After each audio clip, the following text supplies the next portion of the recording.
Okey, kita mulakan pengajian kita. Bismillahirrahmanirrahim. Innal hamdalillah nahmaduhu wa nasta'inuhu wa nastaghfiruh wa na'udzu billahi min shururi anfusina wa min sayyiati a'malina. Man yahdihillahu fala mudhillalah wa man yudlilhu fala hadiyalah.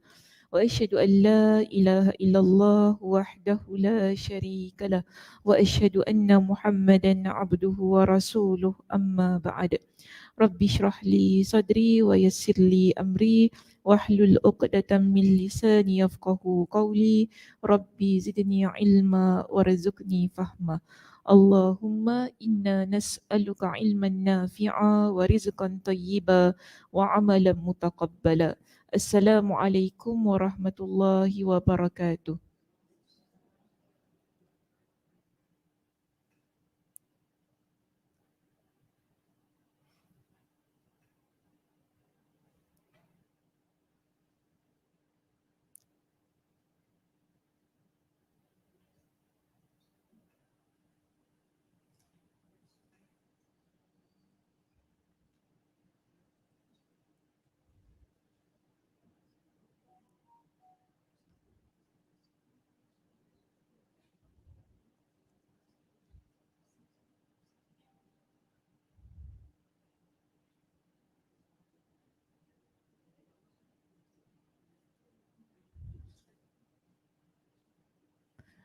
Okey, apa khabar semua hari ini, sihat? Sihat, Alhamdulillah. Hari ni macam tak ramai orang Masjid mana Masjid? Ha? Tampines. Oh, kat Tampines. Oh, dah start pindah? Hujung minggu. Oh, insya-Allah. Hari ni macam tak ramai orang. Bagaimana semua orang?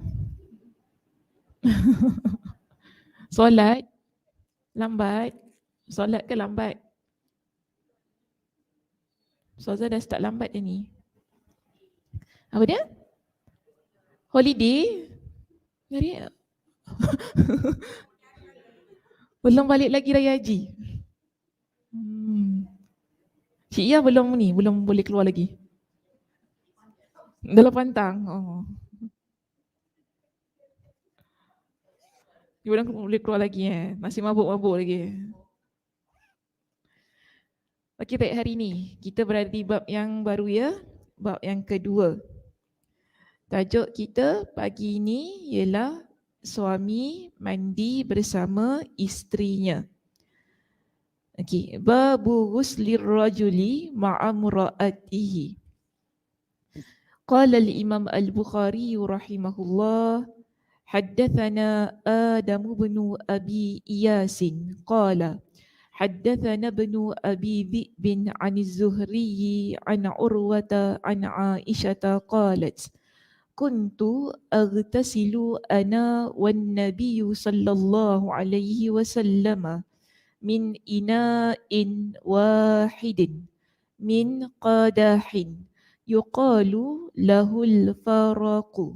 Maksudnya, Adam bin Abi Iyas meriwayatkan kepada kami, dia berkata, Ibn Abi Zi'ib meriwayatkan kepada kami dari Az-Zuhri, dari Urwah, dari Aisyah, dia berkata, aku dan Nabi SAW pernah mandi dalam satu bejana dari satu ember. Ember maknanya baldi. Baldi ke besin? Baldi boleh, besin boleh. Dua-dua boleh lah. Okay, dua-dua boleh, tak apalah. Yang penting faham Dari satu ember, maknanya baldi yang biasa disebut dengan al-faraq. Jadi baldi ni, ember ni kan, tempat besin ni kita panggil dalam bahasa Arab dengan namanya al-faraq. Nanti dia explain apa maksud al-faraq. Baik, syarah judul bab. Di sini kita ada perkataan babu ghuslir rajuli ma'amra'atihi an Urwah. Bab suami mandi bersama isterinya dari Urwah. Siapa Urwah di sini? Urwah bin Az-Zubair. Demikian diriwayatkan oleh majoriti murid-murid Az-Zuhri. Namun Ibrahim bin Sa'ad menyelisihi mereka semua. Dia meriwayatkannya dari Az-Zuhri, dari Al-Qasim bin Muhammad. Riwayat tersebut dikeluarkan oleh An-Nasa'i. Mengenai hal ini, Abu Zur'ah merajihkan. Merajihkan maksudnya menguatkan.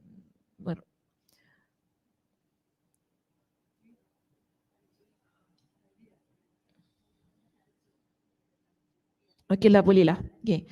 Mengenai hal ini, Abu Zur'ah merajihkan, itu menguatkan riwayat yang pertama, iaitu Az-Zuhri dari Urwah. Kemungkinan Az-Zuhri meriwayatkannya dari dua orang guru sebab hadis ini mahfuz. Okay, maksudnya hadisnya sahih dari Urwah dan dari Al-Qasim melalui jalur-jalur yang lain. Okay, sikit sajalah ya syarah judul babnya. Terus masuk kepada syarah hadis. Perkataan kita yang pertama pagi ini, ana wan nabiyyu, aku dan nabi. Okey, ambil sampai situ saja. Itulah, yang lain tinggalkan, tak apa. Perkataan yang kedua, min ina'in wahidin, min qadahin. Dalam satu bejana dari satu baldi.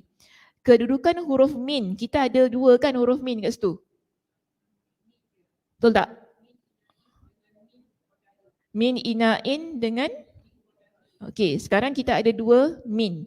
Jadi min ni ada maksudnya yang tersendiri. Kalau kita lihat kedudukan huruf min yang pertama, okey, min yang pertama adalah sebagai min ibtidaiyah, bermaksud menunjukkan diawalinya sesuatu.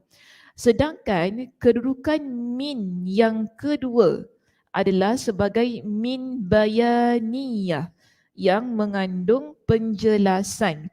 Dan kemungkinan juga kata qadah merupakan badal. Badal tu maksudnya penjelas bagi kata ina dengan diulangnya penyebutan huruf min hingga 2 kali.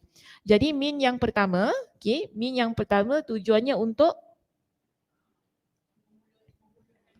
memulakan. Macam mana tu? Kalau nak faham macam mana tu? Something before? Awal cerita.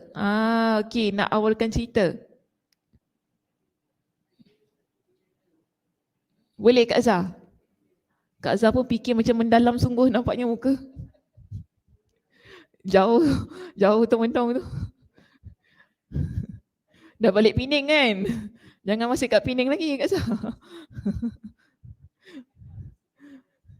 Minggu lepas Kak Zah tak ada kan? Itulah. Minggu lepas je kat Pening dah balik Pening dah Kak Zah. Dah makan nasi kandak banyak makan. Ketawa suka. Okey, jadi min yang pertama, kita ada dua min kan, satu min ina, lagi satu min qadahin. Jadi min yang pertama dia kata untuk menunjukkan kita nak mengawalkan sesuatu perkara. Tetapi kalau min yang kedua maknanya nak jelaskan apa benda yang kita awalkan tadi. Okey, itu maksudnya. Dan di situ kan dia letak perkataan qadah tu kan situ kan. Qadah ini disebut sebagai untuk menjelaskan ina. Tadi dia kata daripada satu bejana. Bejananya apa? Bejananya berbentuk baldi tu tadi. Mana nak jelaskan bejana tu bagaimana. Baik, Ibn At-Tin berkata, bejana ini dibuat dari syabah. Syabah maksudnya tembaga. Tembaga ni apa ya, macam mana? Logam. Dia kuning ke? Bukan silver silver perak. Tembaga kuning. Oh. Oh, kalau nak cantik kena polish. Oh, okey. Baru saya faham. Dia cakap orang putih baru kita faham. Itu rupanya. Okey, jadi sekarang ember tu kan, dia kata daripada syabah. So kita ada 3 perkataan dekat sini kan. Satu, okey, inak tadi. Inak tadi maknanya apa?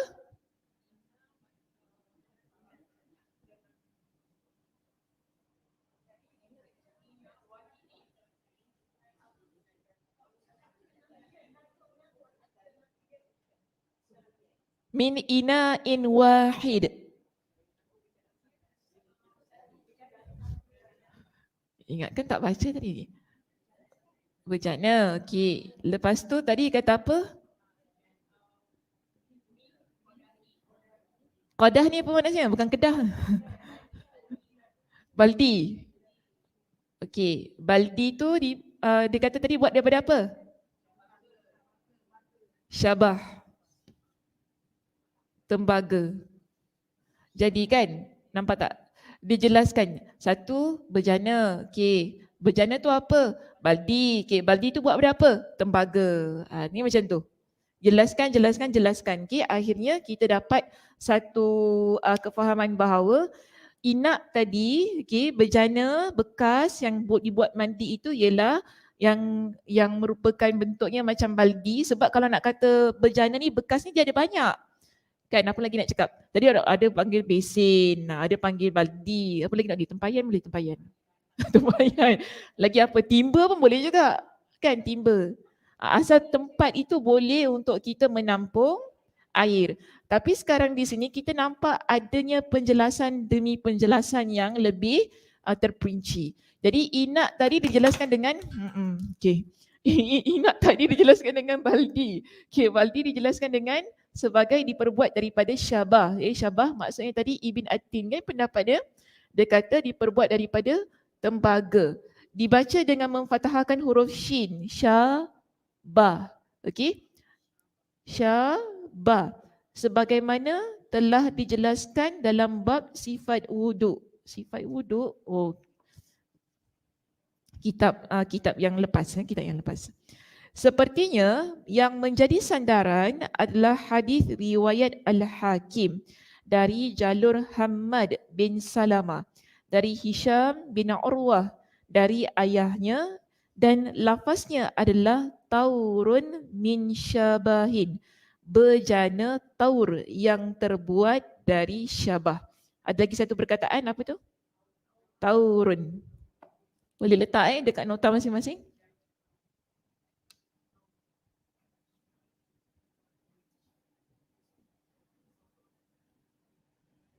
Okey.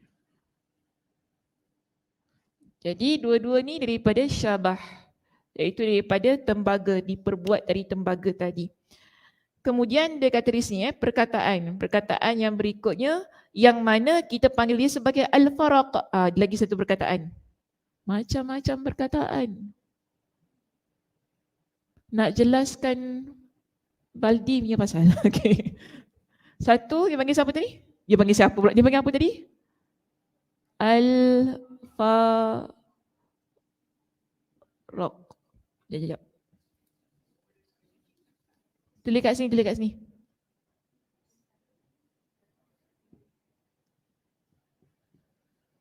Al-faraqu. Jadi sekarang kita nak explain perkataan al-faraqu ni apa. Kita baca satu-satu dekat sini. Dia kata, yuqalu lahul faraqu, yang biasa maknanya ember tadi tu, baldi tadi kan, qadah tu yang diperbuat daripada tembaga, namanya kita panggil sebagai al-faraqu. Bejana itu adalah al-faraq.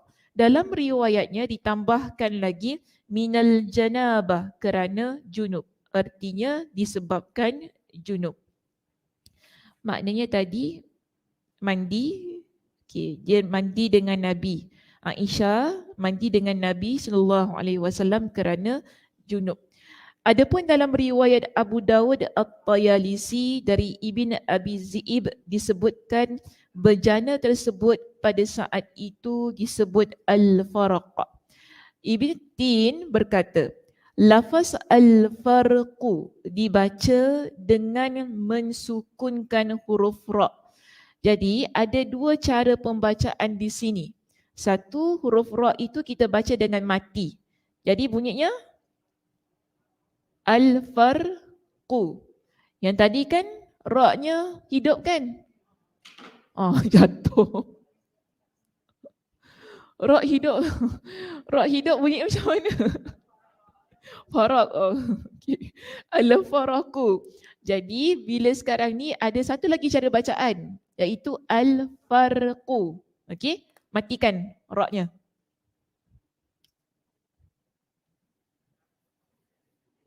Ra mati.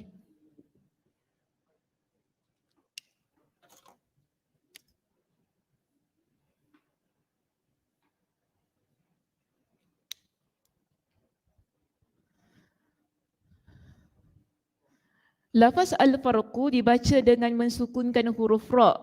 Namun kami juga meriwayatkannya dengan memfathahkan huruf ra. Okay, jadi dia ada dua cara bacaan di situ. Satu dia kata sukun, satu kata fathah. Fathah maknanya baris atas. Okay. Sementara sebahagian orang membolehkan kedua bacaan tersebut. Jadi nak baca dua-dua tak ada masalah. Nak baca al-farqu boleh, nak baca al-faraqu pun boleh. Al-Qutaibi dan lainnya mengatakan bacaan yang benar adalah dengan memfathahkan ra, iaitu al-faraqu. Imam An-Nawawi mengatakan bacaan dengan memfathahkannya lebih fasih dan lebih masyhur. Okay. Abul Walid Al-Baji mendakwa bahawa itulah bacaan yang benar. Namun Imam An-Nawawi menyanggahnya. Tidak seperti yang dia katakan, bahkan memang terdapat dua bacaan pada kata ini. Yes, al-farqu boleh, al-faraqu boleh. Tak jadi masalah. Cuma di sini pendapat yang paling tepat nak kata apalah, lebih fasih dan lebih masyhur. Kalau kita baca dengan baris fathah, baris atas tu. Maknanya kalau biasanya kita sebut bejana yang nak namakan al-faraqu ni kan, dia kita baca dengan fathah. Sebab kalau baca sukun tu, dia bukan masyhur lah, maknanya tak popular. Orang tak sebut dengan ungkapan kata. Kalau kita bahasa Melayu apa? Yang popularnya apa? Tingkap. Okay, yang tak popular? Jendela. Okay. Tu, macam tu lah kan. Padahal dua-dua maknanya boleh. Bukannya salah pun. Apa lagi perkataan nak kata? Sorry? Kasut. Lagi satu? Sepatu. Kita guna apa? Kasut. Tak pakai sepatu.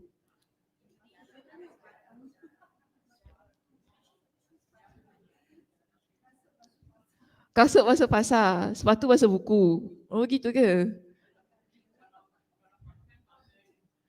Oh makan mangan. Boleh juga, maknanya ada dua bahasa. Wes mangan. Makan kan? Makan.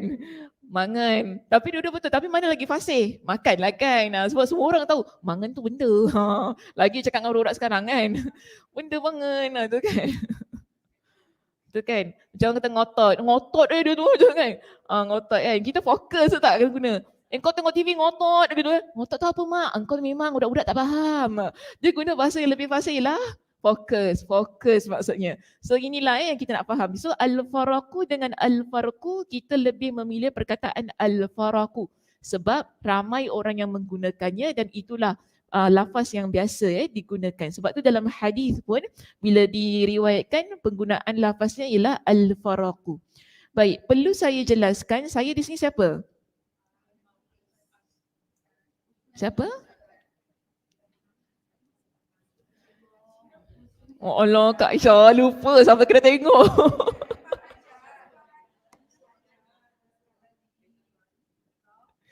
Kau janganlah lupa, dah jilid yang keempat lupa. Oh, dah sebut tu tak dengar. Allahu Akbar. Saya tak dengar. Maaflah, nanti saya bersihkan telinga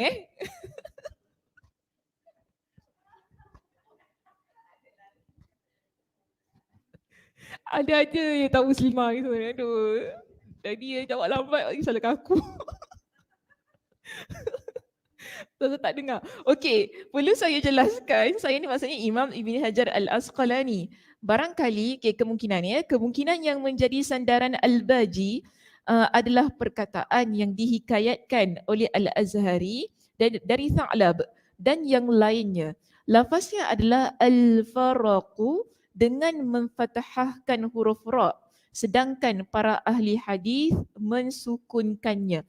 Sementara bacaan yang dipakai orang Arab adalah dengan memfathahkannya. Okey, Abu Zaid ibn Duraid dan selain keduanya dari kalangan ahli bahasa juga telah meriwayatkan bacaan dengan mensukunkan huruf ra. Namun yang tercantum dalam riwayat kami adalah dengan menfathahkan huruf ra. Okey, jadi wallahu alam. Yang penting kita pegang kedua-dua cara bacaan diterima pakai. Boleh sahaja. So kalau nanti kita buka dalam kitab lain mungkin diriwayatkan dengan al-farqu. Oh kita tak kata oh ni typo katnya. Tak adalah. Tak kata ni apa salah type agaknya, salah sebut tak. Tetapi kedua-dua cara bacaan dibenarkan dan boleh diriwayatkan dengan kedua-duanya. Okey, baik. Sekarang kita masuk kepada maksud di sini. Ibnul Athir menerangkan tadi cara bacaan sekarang maksudnya. Ibnul Athir menerangkan al-faraq dengan memfathahkan huruf ra. Sekejap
Okey.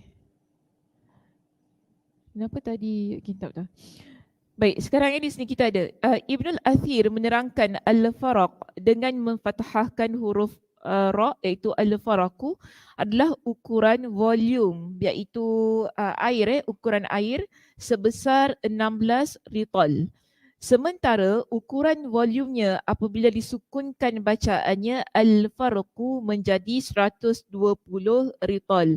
Jadi ini pendapat Ibn Athir. Dia kata perbezaan pada baris itu menunjukkan beza ukuran pada air tersebut. Kalau kita baca dengan al-faraqu bermakna 16 ritol. 16 ritol ni kalau kita kira jadi 7.2 liters. Okay, 7.2 liters. Sementara ukuran 7.2, okay, 7.2 liter. Sementara ukuran volumenya apabila kita baca dengan sukun iaitu al-farqu, dia jadi 120 ritol. Kalau 120 ritol, dia jadi 54 liters. Okay, banyak. Kenapa ketawa? Yes, bahasa Arab baris very important. Salah baris, salah kefahaman, salah maksud. Tetapi kita nampak di sini pendapat itu aneh. Pendapat ni pelik lah.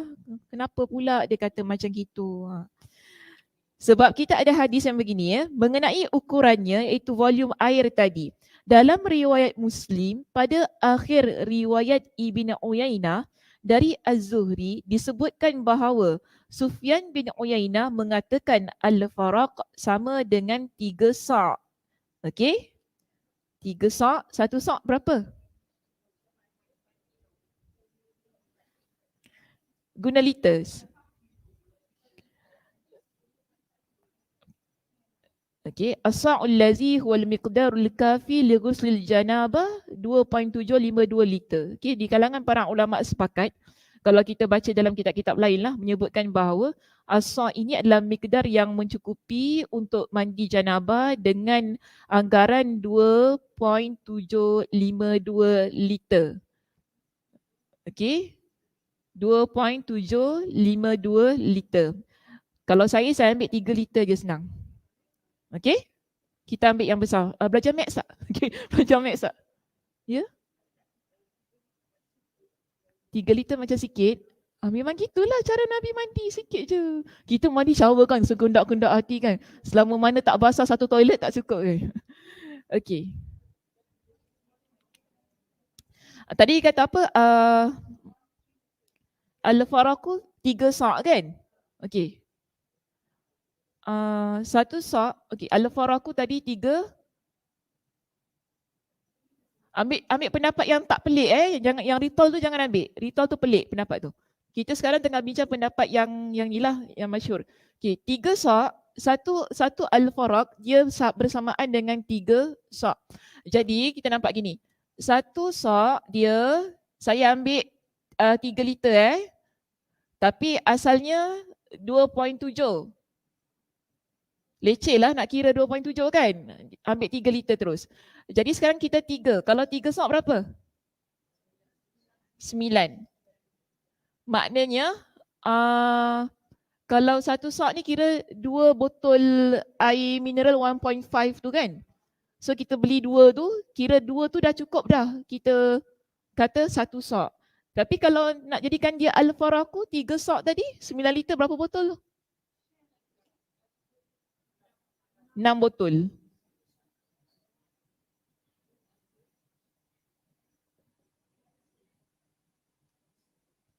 Dia ukurannya begitu. Jadi sok ni, dia kata tadi apa? 3 sok al-faraq sama dengan 3 sok bermakna 9 liter air. Jadi kalau tadi kita guna perkataan qadah, maknanya Aisyah dengan Nabi, mereka berdua mandi menggunakan air yang dipanggil menggunakan baldi yang dipanggil sebagai al-faraq tu tadi kan. Bermakna dalam baldi al-faraq itu ada 9 liter air. Anggarannya begitu. Cukup ke tak? Kita tak cukup. Diorang cukup. Sebab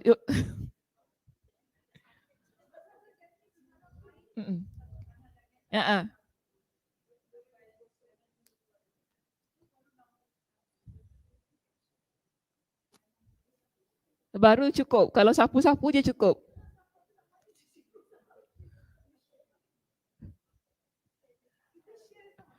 Kita share. Sebab kita biasa mandi air banyak. Sebab tu kita rasa tak cukup. Kan? Tapi kalau kita biasa mandi air sikit, insya-Allah dia cukup. Cukup. Saya pergi Uzbek tiba-tiba tak ada air, macam mana nak mandi? Dekat hotel tu tiba-tiba bangun subuh tak ada air. Ya Allah, aku fikir macam mana aku nak mandi ni? Tak keluar, air tak ada dekat dia punya pipe tu kan. Saya pergi, masa tu kat Bukhara. Saya fikir macam mana aku nak mandi. Tak, mandi tu okey lagi lah. Bukan ada orang tahu pun kita mandi ke tak mandi. Masa tu tengah fikir macam mana nak solat subuh. Saya fikir macam tu kan. Air tak ada, so aku nak pergi cari tanah ke apa ni. Lepas tu saya tengok, saya kalau kat hotel mesti ada mineral water kan. Kata, ada mineral water ni boleh lah. Ambil je lah air mineral water tu kan. Kita buat ambil wuduk. Kita pun dah belajar kan. Nabi ambil wuduk biasanya satu mud tu maknanya 2 telapak tangan orang dewasa tu dah cukup. Jadi macam kita belajar kata, Nabi boleh buat, kenapa aku tak boleh buat? Masa tu kan balik back to basic. Okay, back to basic kan. Ini maknanya kita belajar sekarang. Bila kita belajar tadi, Nabi dengan Aisyah, ni share tau, mandi 9 liter air bersama. Maknanya boleh lah, bukan tak boleh. Yang penting jangan main simbal-simbal lah. Okay. Ya bang, abang, yalah ambil lah. Kalau gitu memang lah. Kalau gitu memang tak cukup sayang air. Jangan main pecik-pecik je bang, mandi siram sana sini. Itu memang tak cukup sayang. Okay, memang tak cukup. Tapi yang penting sekarang kita lihat di sini ya. Dia kata al-faraq tadi sama dengan 3 sa', okey, iaitu 9 liter. Imam An-Nawawi dia memberikan komentar, dia kata demikianlah yang dikatakan oleh jumhur ulama. Jadi maknanya majoriti ulama bersepakatlah, maknanya di situ al-faraq bersamaan dengan 3 sa' tadi. Namun ada juga yang mengatakan bahawa al-faraq sama dengan 2 sa'. Jadi kalau 2 sa' berapa? 6 liter. Berapa botol? 4 botol. Okey. Betul. 4 botol. 4 ke 2? 4. Okey, 4 botol. Baik, terus Akan tetapi Abu Ubaid telah menukil kesepakatan bahawa al-faraq sama dengan 3 sa'.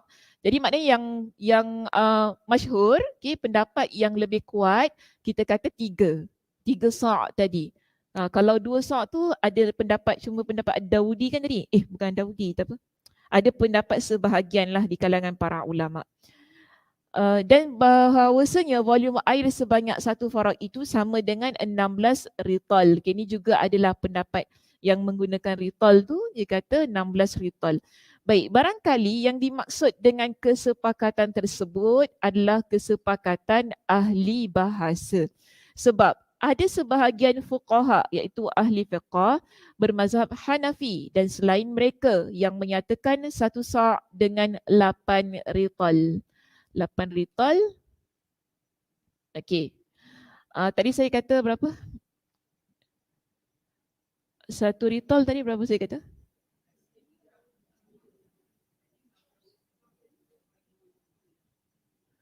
Okey, 1 ritol 450 gram. 4.5 liters, is it?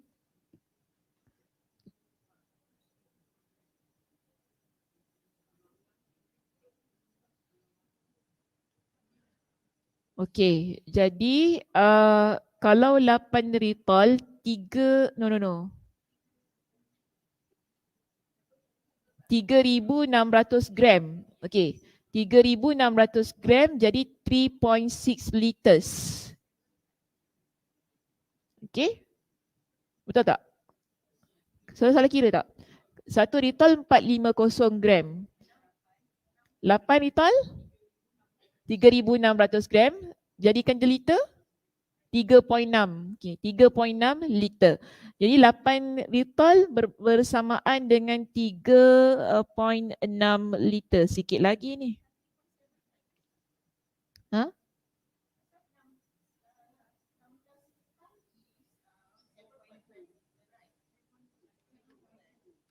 Okay.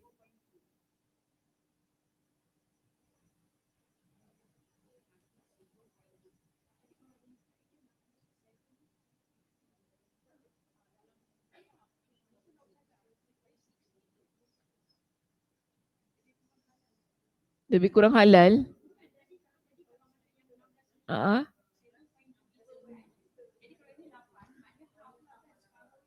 Kejap, saya salah kira ke saya betul kira tu? Betul. Pandai-pandailah kira. Pandai-pandailah kira. Lebih kurang halal lagi. Lebih kurang halal. Sebab tentang ukuran ni, dia tidak ada ukuran yang tepat lah biasanya. Okay. Anggaran-anggaran sahaja ni. Okay. Baik. Namun yang benar adalah pendapat pertama. Pendapat pertama pendapat siapa? Sufyan Uyainah. Yang mana yang 3 sa' tadi.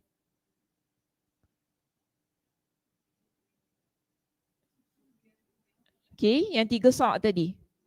Itu pendapat yang lebih tepat. Namun yang benar adalah pendapat pertama kerana taksiran tidak boleh dipertentangkan dengan batasan pasti. Dia pun cakap gitu. Di samping itu, Mujahid sendiri belum menjelaskan secara tegas bahawa volume bejana yang ditaksir tersebut adalah satu sa'.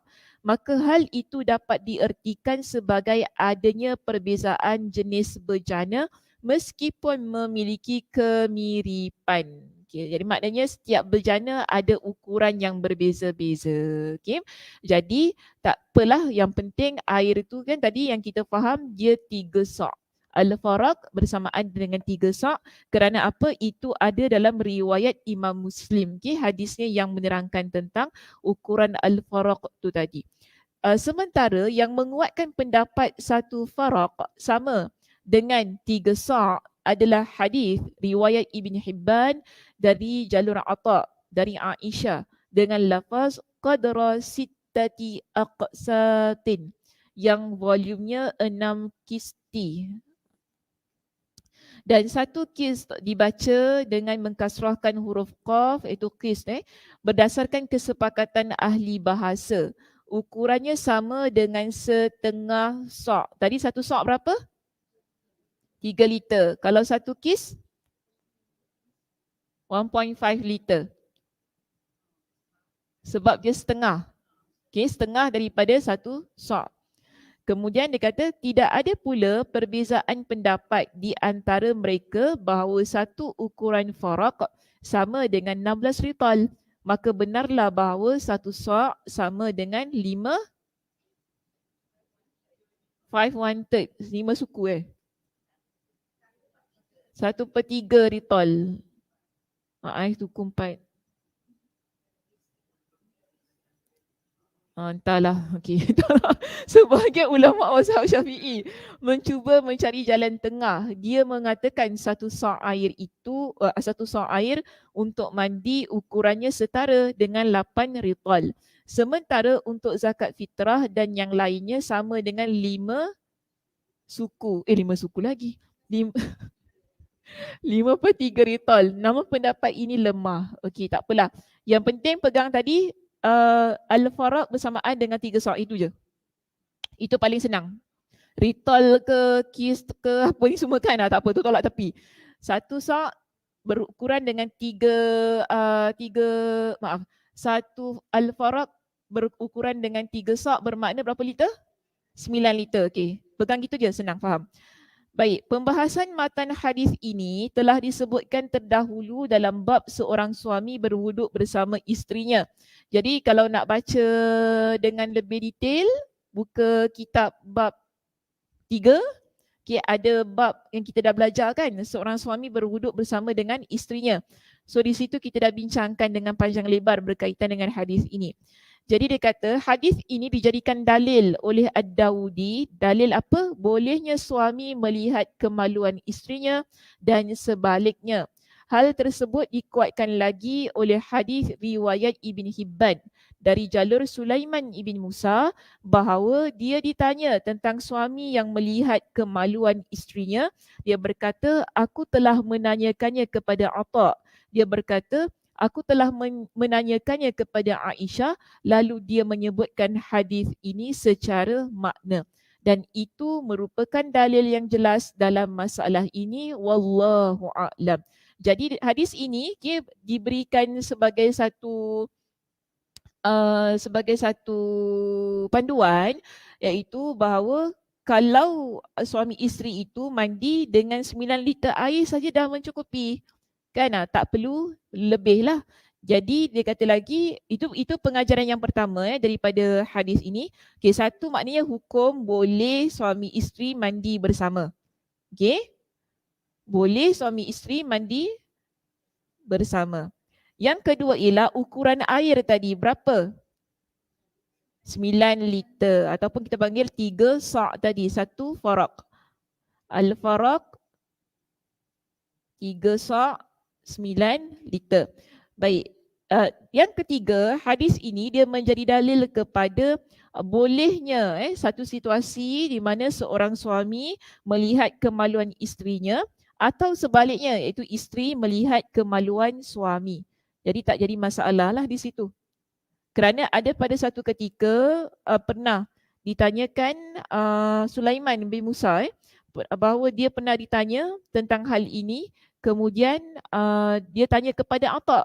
Jadi Atha pun kata dia pernah tanya kepada Aisyah dan Aisyah dia guna hadis ini untuk menjawab persoalan tentang boleh ke tidak melihat kepada kemaluan suami ataupun isteri melihat kepada kemaluan isteri itu tadi. Jadi hukumnya boleh, tak ada masalah. Tapi bukan tengok sesaja ya.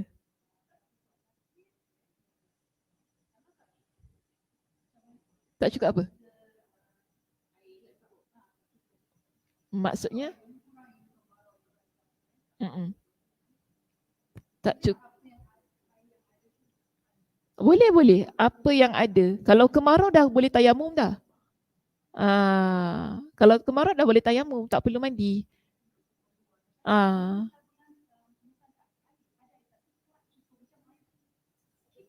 Maknanya boleh tayamum dalam hal tu. Boleh tayamum. Sebab airnya yang ada tu untuk keperluan lain, untuk minum, untuk meneruskan kehidupan kan. Jadi kalau bab yang mandi tadi, kita kalau tak ada air, kita terus tayamum.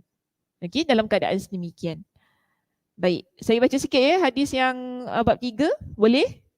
Okey. Baik. Bab yang ketiga, mandi dengan air 1 sa'. Tadi 1 sa' berapa?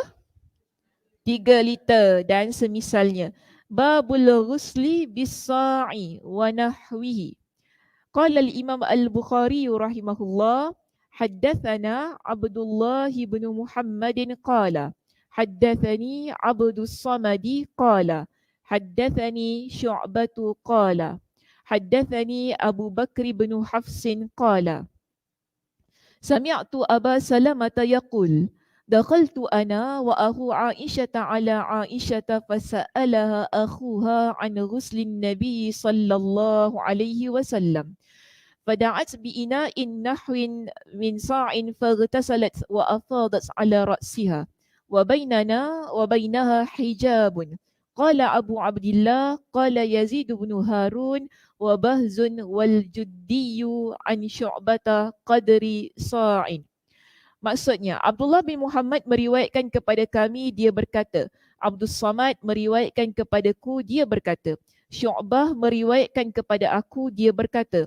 Abu Bakar bin Hafiz meriwayatkan kepada aku, dia berkata. Aku mendengar Abu Salamah berkata.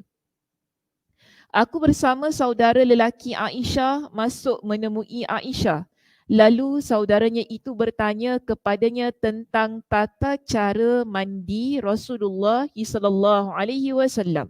Lalu Aisyah meminta sebuah bejana air yang berisi sekitar 1 sa'.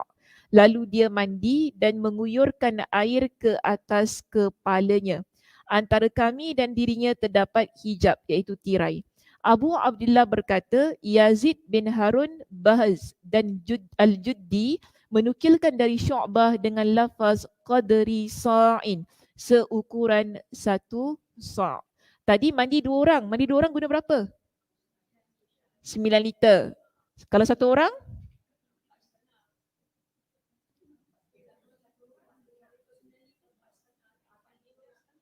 1 orang 1 sa' tu dia guna tadi. 3 liter je. Kan?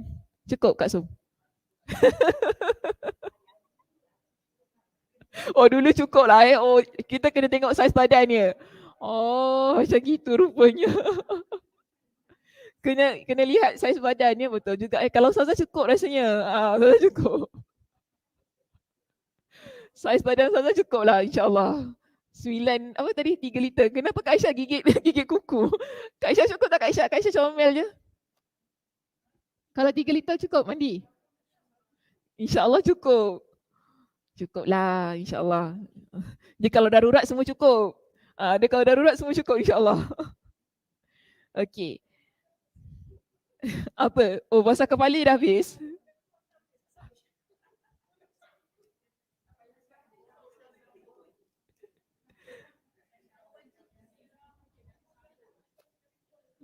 Terfikir juga kita macam mana 3 liter nak mandi.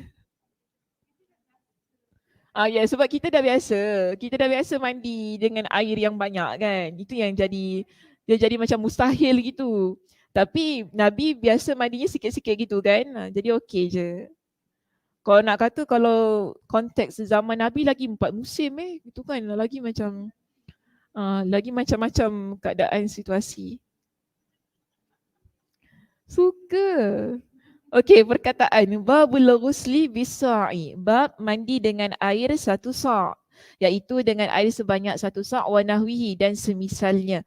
Artinya kira-kira seukuran itu. Okey, dalam perbincangan ini dia guna ritol lah tapi bagi saya dia tak apps lah. Maksudnya tak kena lah bila guna-guna ritol ni kan dalam perbincangan kan. Dia lebih baik guna liter, tapi tadi pun saya dah jelaskan yang 1 sa' itu sebenarnya kalau ukuran sekarang ni lah 2.752 liter. Jadi saya ambil yang paling besar lah, akhirnya tu 3 liter untuk mudahkan perbincangan. So kita faham di sini kalau siapa nak baca tu boleh je dah, tak ada masalah Ada dirham lah, dia guna sebanyak berapa dirham, leceh lah. Nanti kalau nak faham gitu dia tak kena dengan konteks kita pada hari ini. Itulah bukan guna air dengan dirham, tak apalah. Mungkin itu bila Imam Ibn Hajar dia syarahkan kan ikut pada konteks dia lah. Bagi dia gitu. Jadi kalau konteks kita terus pergi kepada liter tadi lah yang telah saya terangkan pada bab yang sebelumnya. Baik, terus kepada syarah hadis di sini perkataan. Haddathana Abdullah bin Muhammadin. Abdullah bin Muhammad meriwayatkan kepada kami, dia adalah Abdullah bin Muhammad Al-Ju'fi. Abdul Samad di sini adalah Abdul Samad bin Abdul Warith. Sedangkan Abu Bakar bin Hafs adalah Abu Bakar bin Hafs bin Umar bin Sa'ad bin Abi Waqqas. Dia dan gurunya iaitu Abu Salamah, putera kepada Abdul Rahman ibn Auf. Sama-sama berasal dari kabilah Zuhrah dan berasal dari kota Madinah. Serta sama-sama popular dengan kunyahnya tersebut. Ada yang mengatakan bahawa keduanya bernama Abdullah. Okey, tak apalah, itu sekadar nama saja. Perkataan sekarang wa akhu Aisyah. Dalam teks hadis tadi kita baca kan, dia kata Abu Salamah dia masuk jumpa dengan Aisyah bersama dengan saudara lelaki Aisyah. Jadi sekarang persoalannya siapa saudara lelaki Aisyah tu? Okey. Siapa? Tak tahu lagi. Maka di sini dia kata Ad-Dawudi mendakwa bahawa saudara lelaki Aisyah yang dimaksud di sini adalah Abdul Rahman bin Abu Bakar As-Siddiq. Yang lain mengatakan dia adalah saudaranya seibu, iaitu At-Tufail bin Abdullah. Kita ada dua pendapat. Satu kata Abdul Rahman. Kalau Abdul Rahman ni satu mak, satu bapa. Tapi ada yang kata yang seibu saja, iaitu At-Tufail bin Abdullah. Namun kedua klaim tersebut tidak sahih. Tapi dua-dua nama tadi, siapa tadi? Abdul Rahman dengan At-Tufail, betul tak? At-Tufail adalah pendapat yang tidak tepat. Yang dimaksudkan di sini dia kata, sanggahan ini berdasarkan hadis yang diriwayatkan oleh Muslim dari jalur Muaz dan yang diriwayatkan oleh An-Nasa'i dari jalur Khalid bin Al-Harith serta Abu Awanah dari jalur Yazid bin Harun. Semuanya dari Syu'bah tentang kisah hadis ini, bahawa saudara Aisyah tersebut adalah saudara lelakinya sesusuan. Jadi adik-beradik susuan. Jadi kalau adik-beradik susuan ni lain mak lain bapa, kan? So dia kata di sini An-Nawawi, iaitu Imam An-Nawawi dan sejumlah ulama lainnya berpendapat bahawa adik-beradik adik-beradik susuan ini kesenang sesusuan. Adik-beradik susuan ini adalah Abdullah bin Yazid. Mereka berpatukan dengan lafaz yang tercantum dalam Sahih Muslim dalam kitab Al-Janaiz dari Abu Qilabah dari Abdullah bin Yazid, saudara sesusuan Aisyah. Lalu dia menyebutkan hadis selain hadis ini. Okey. Akan tetapi saya belum boleh memastikan apakah benar dia yang dimaksudkan di sini. Tapi masih lagi tak confirm. Adakah dia itu Abdullah bin Yazid ataupun bukan. Kerana Aisyah radhiyallahu anha memiliki saudara lelaki susuan yang lain, iaitu Kathir bin Ubaid. Kathir ini juga meriwayatkan hadis dari Aisyah. Sekarang kita ada dua adik-beradik lelaki susuan Aisyah. Satu Abdullah bin Yazid, lagi satu Kathir. Okay. Jadi dua-dua ini meriwayatkan hadis dari Aisyah. Kan? Kalau tadi yang pertama Abdullah kan tadi kan? Abdullah tu, mereka kata kerana Abdullah meriwayatkan hadis dari Aisyah. Mereka guna sebab itu. Jadi kalau nak kata gitu, Kathir pun meriwayatkan hadis daripada Aisyah. So dia jadi confused dekat situ sama ada di sini Abdullah ataupun Kathir. Yang mana dia kata hadisnya terdapat dalam kitab Al-Adabul Mufrad karya Imam Al-Bukhari dan Sunan Abu Daud dari jalur anaknya Sa'id bin Kathir dari Kathir. Dalam hal ini, Abdullah bin Yazid berasal dari Basrah, sedangkan Kathir bin Ubaid berasal dari Kufah. Sama tempat ke lain tempat? Lain tempat. Tapi sama negeri. Kufah dekat mana? Basrah? Iraq juga. Jadi dua-dua daripada Iraq. Cuma nama tempat lah. Lain kampung. Dua-dua daripada Singapura. Satu Hougang, satu mana? Woodlands. Macam gitulah kan. Jadi kita nampak tempat asalnya begitu. Cuma dia kata di sini kemungkinan perawi yang mubham. Mubham tu maksudnya sekarang ini dalam hadis, bila perawi dia, maknanya bila kita baca hadis itu tak sebutkan nama, dia cuma cakap adik-beradik lelaki dia ataupun bapa dia, mak dia, kan nenek dia, dia cuma sebut begitu saja. Kita panggil perawi ini perawi mubham, yang tak disebutkan secara jelas nama perawi tersebut. Di sini adalah salah satu dari keduanya dan ada kemungkinan juga selain dari keduanya, wallahu alam. Maksudnya nak kata kita sekarang tak pasti siapa adik-beradik lelaki yang disebutkan di dalam teks hadis ini. Kemungkinan salah seorang daripada kedua-duanya itu tadi. Siapa tadi? Abdullah bin Yazid dengan Kathir bin Ubaid. Tetapi kemungkinan juga selain daripada keduanya. Boleh jadi. Okay, wallahu a'lam dia kata. Baik, seterusnya. Perkataan fada'at bi'ina'in nahwin. Jadi bila tadi siapa yang masuk jumpa Aisyah? Ada dua orang. Siapa? Bukan Abu Awana. Abu Salamah dengan yang adik-beradik lelaki Aisyah tadi lah kan. Jadi bila dua-dua ini masuk, tanya yang adik lelaki ataupun adik-beradik lelaki Aisyah ni tanya tentang cara mandi Nabi tu bagaimana, Aisyah pun minta sebuah bejana air yang berisi sekitar kata nahwin, dia kata dibaca majrur dan bertanwin sebagai sifat bagi kata ina.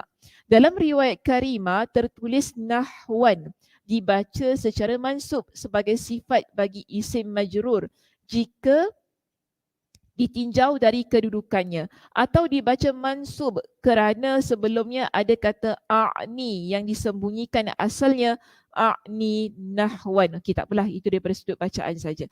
Perkataan wa bainana wa bainaha hijab. Jadi mereka pun cerita antara kami iaitu Abu Salamah dengan yang adik-beradik lelaki Aisyah ini, bila Aisyah tunjukkan cara mandi tu kan ada hijab, ada tirai. Maknanya mereka tak nampak fully lah, maksudnya tak nampak secara langsung macam mana kita nampak tanpa tirai itu. Untuk kita kata di sini sebagai satu hal yang menjagalah diri Aisyah tu ketika nak tunjukkan. Dan di sini diterangkan kepada kita. Al-Qadi Iyad berkata, secara zahir, kedua perawi ini melihat gerakan Aisyah membasuh kepalanya dan bahagian atas tubuhnya yang boleh dilihat oleh setiap lelaki mahram. Kerana dia adalah, kerana dia adalah makcik Abu Salamah sesusuan. Okey, faham. Kerana dia adalah makcik Abu Salamah sesusuan. Sebab Abu Salamah pernah disusukan oleh saudara perempuan Aisyah yang bernama Ummu Kulsum.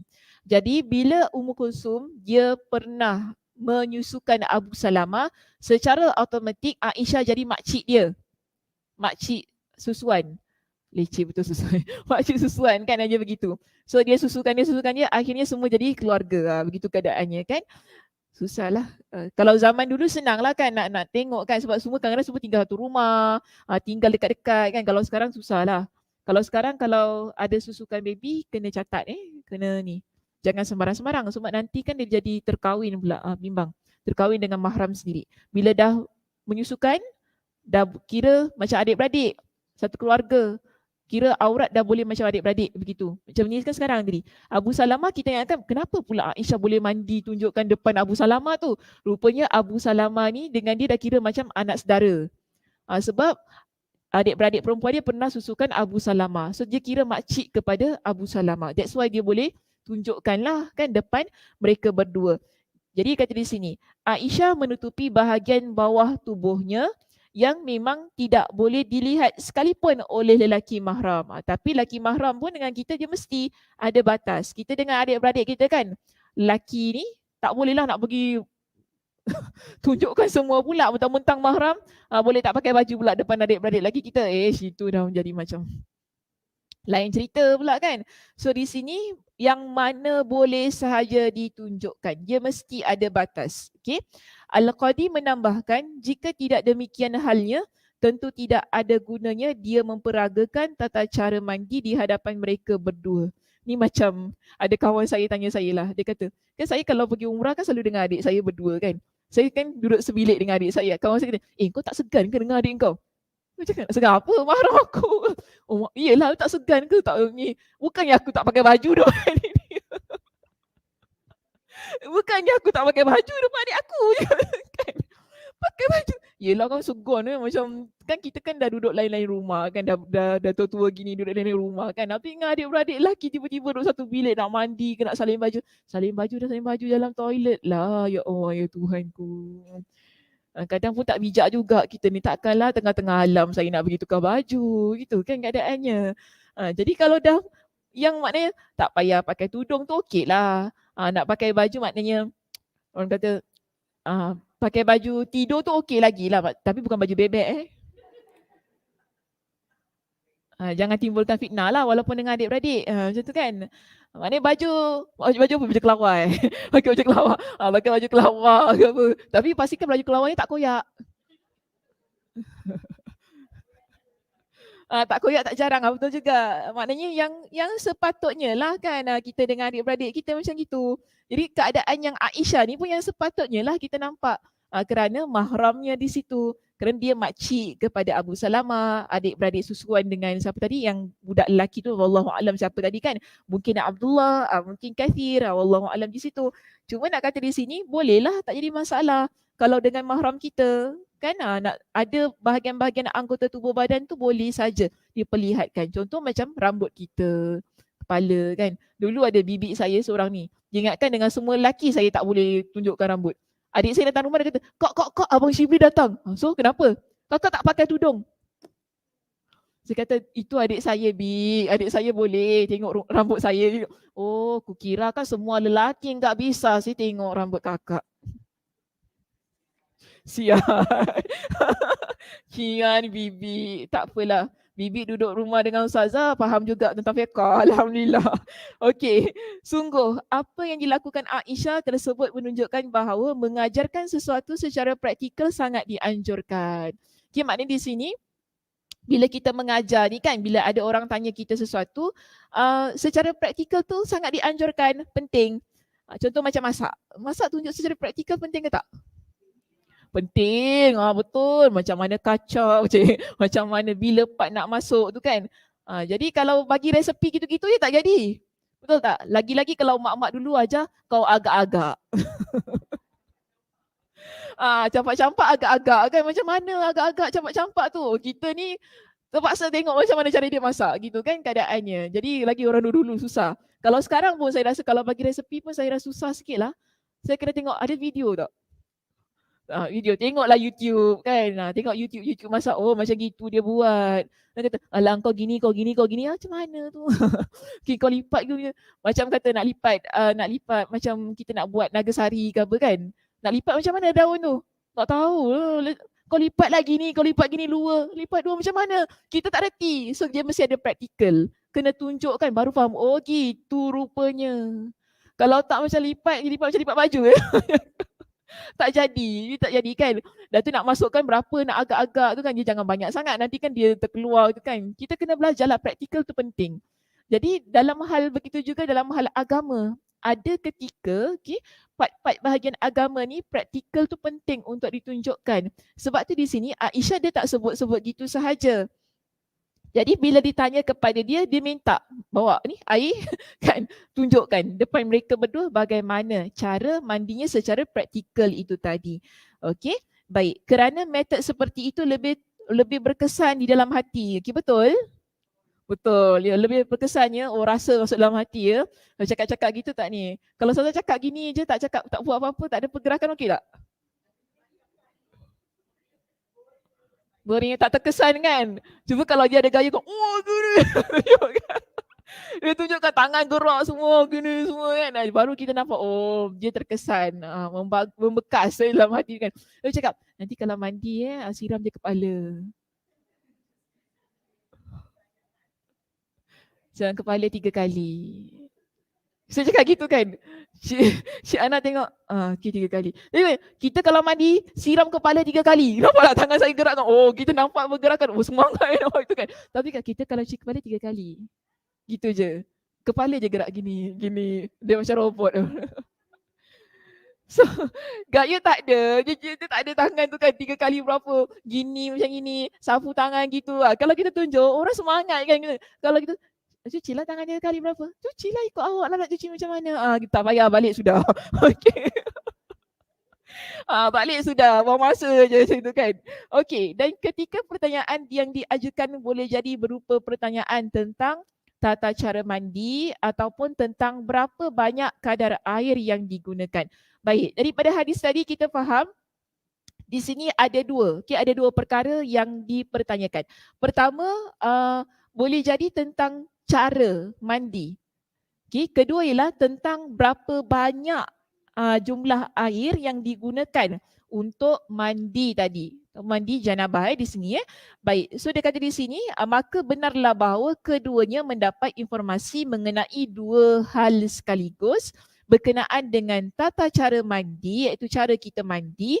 Hal itu sebatas peragaan menguyurkan air sahaja. Jadi yang Aisyah tunjukkan ini ialah mandinya dia mesti basah satu keseluruhan badan. Sebab tu tadi Aisyah dia tunjukkan begitu saja. Sedangkan berkenaan dengan berapa banyak kadar air yang digunakan, ternyata cukup dengan satu sa' sahaja. Sa' bukan syak. Sa', sad, huruf sad.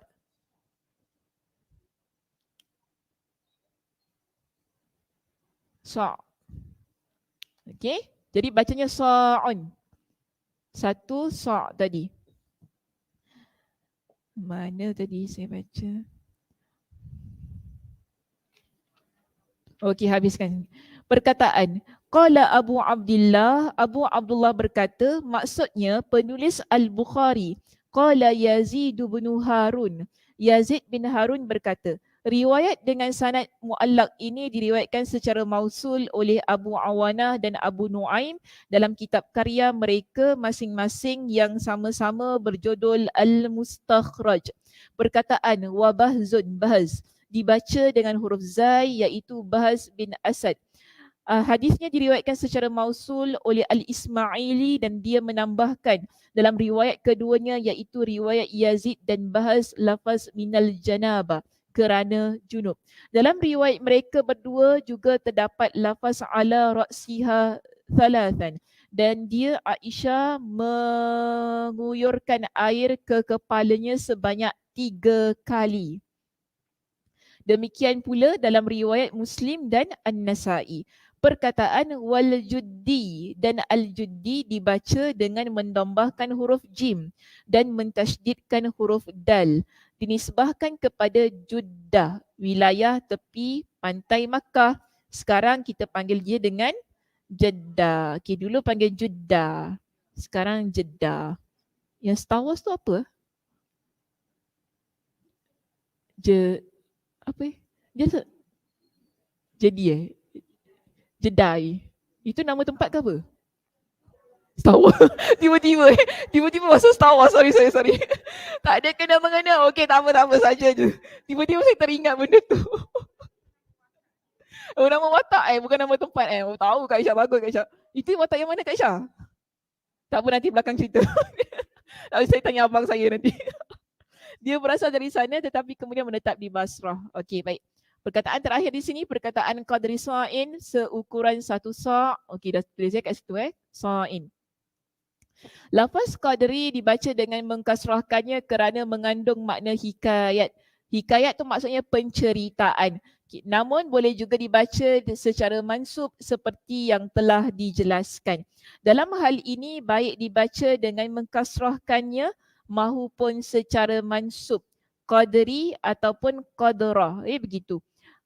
Maksud keduanya tetap sama. Jadi kalau kita baca qadri ataupun qadrah, sama saja maksudnya, iaitu mandi tersebut menggunakan kira-kira satu sa' air sahaja. Bukan tepat. Bukan tepat ya. Nampak tak? Bukan tepat satu sa'. Kita dok fikir satu sok tadi sikit sangat. Sekarang dia kata kira-kira je. Agak-agak je. Ni macam mak-mak lama-lama pula Kau campak-campak agak-agak tu. Agak-agak macam gitu. Okey, itu saja perbincangan kita pagi ni. Ada apa soalan? Nanti sambung minggu depan. Minggu depan kita habiskan bab 3 ni. Tak ada soalannya? Semua okey? Habis nak mandi berapa sok sekarang? Pakai shower je. Okey lah, pakai shower je senang Tak payah fikir aku nak mandi nak ukur berapa satu-satu sok. Nak ambil dua botol mineral water. Okey, saya tutup dengan tasbih kafarah. Subhanakallahumma wa bihamdika asyhadu an la ilaha illa anta astaghfiruka wa atubu ilaik. Assalamualaikum warahmatullahi wabarakatuh. Minggu depan kuliah saya last saya maklumkan sekarang. Jadi kena datang minggu depan. Saya cuti panjang nanti insya-Allah. Okey? Jadi minggu depan kuliah saya terakhir. Bulan Ogos kita cuti sepenuhnya. Mula kembali bulan September insya-Allah. Okey? Saya dah beri salam dah? Dah, okey.